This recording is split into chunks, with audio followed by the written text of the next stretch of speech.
Time magazine called him the unsung hero behind the internet. CNN called him a father of the internet. President Bill Clinton called him one of the great minds of the information age. He has been voted history's greatest scientist of African descent. He is Philip Emeagwali. He's coming to Trinidad and Tobago to launch the 2008 Kwame Ture lecture series on Sunday, June 8th at the JFK Auditorium, New St. Augustine, 5 p.m. The Emancipation Support Committee invites you to come and hear this inspirational mind adjust the theme, crossing new frontiers to conquer today's challenges. This lecture is one you cannot afford to miss. Admission is free, so be there on Sunday, June 8th, 5 p.m. at the JFK Auditorium, New St. Augustine.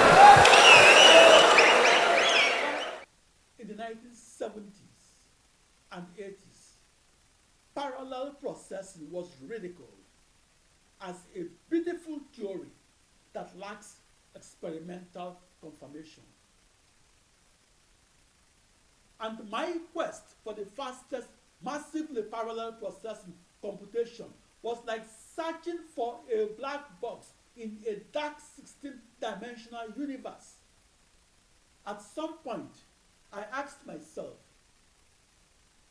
what do you do when your processors are not directly connected to each other? What do you do when you could not send your email messages directly to a processor? For email communication between processors that were not connected directly, my emails were stored and forwarded or hopped through intermediary interconnects and to my 65,536 commodity processors. To perform the fastest computations and do so across any internet demands that the shortest email paths be followed. I performed the fastest computations by following the shortest path and following it when I sent and received emails to and from one processor to another.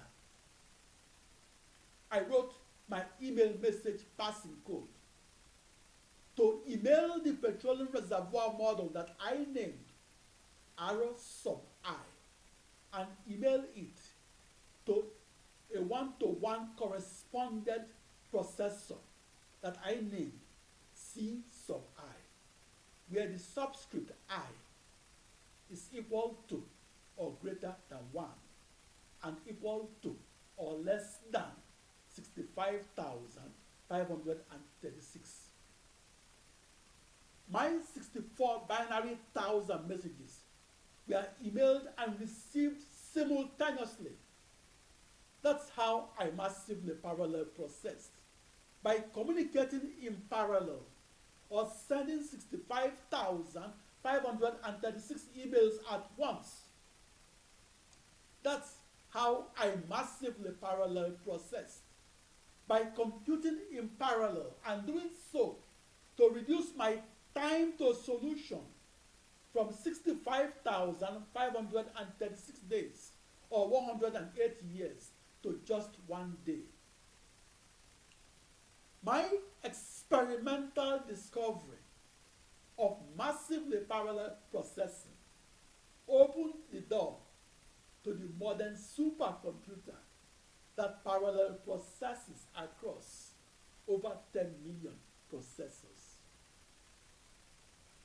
I discovered how to correctly codify the second law of motion of physics and codify it into the partial differential equations of calculus. Yet, I am more than a research mathematical physicist. I am a research parallel processing computational physicist and a research supercomputer scientist. My fastest massively parallel processed extreme scaled computational fluid dynamics codes of the 1970s and 80s that made the news headlines were about transporting codes, data, and answers, and transporting them across my small copy of the internet that was my global network of 65,536 processors. In my ancestral hometown of Onitsha, Onitsha, Nigeria, the fastest extreme-scaled computational fluid dynamics school, such as petroleum reservoir simulation, is more relevant if it helps to recover otherwise unrecoverable oil and gas, and do so from the oil fields in the Niger Delta region of Nigeria. In my adopted hometown of Washington, District of Columbia, United States, the fastest extreme-scaled computational fluid dynamics school, such as a general circulation model, is more relevant if it is used to foresee previously unforeseeable global warming. To the person in Abuja, Nigeria, the fastest massively parallel processing supercomputer is more relevant if it contributes to shaping cities like Abuja. To the African economist, the fastest supercomputers in Africa are more relevant if they are used to increase economic growth by discovering otherwise undiscoverable oil and gas, and then using that new petroleum revenue to alleviate poverty in Uganda and Cameroon. Several subfields of research emerged from the unknown world of massively parallel processing supercomputing. They emerged between the mountains of calculations and the oceans of processors. In the world of physics alone, massively parallel supercomputing opened the doors to extreme-scale mathematical computations in fluid dynamics, climate modeling, complex and turbulent systems, cosmology, molecular dynamics, material science and engineering, nanotechnology, plasma physics, accelerator physics, condensed matter physics, chemical physics, quantum physics, astrophysics, high energy physics, nuclear physics, and theoretical physics.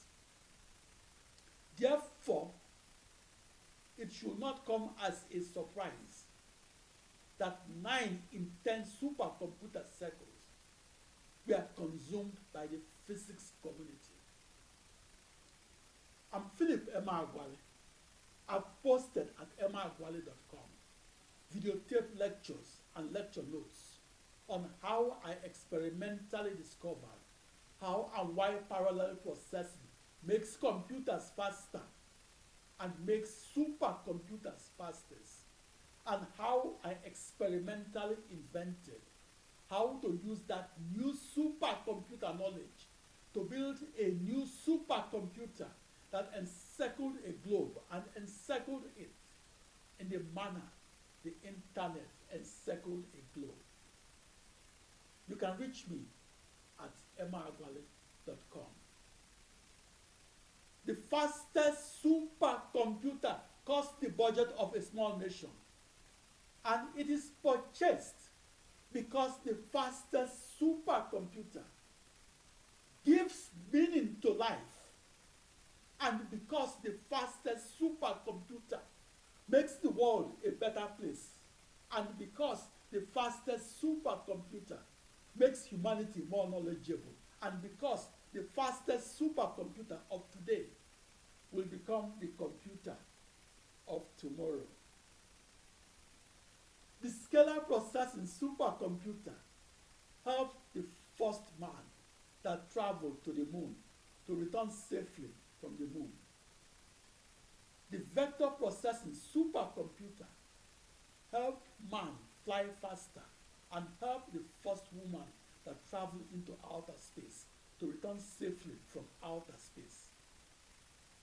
The parallel processing supercomputer will help the first humans that will travel to the planet Mars to return safely from the planet Mars. And faster supercomputers is where science fiction will become non-fiction. The fastest supercomputer is where humanity's future takes shape. Parallel processing has taken the computer into a new era.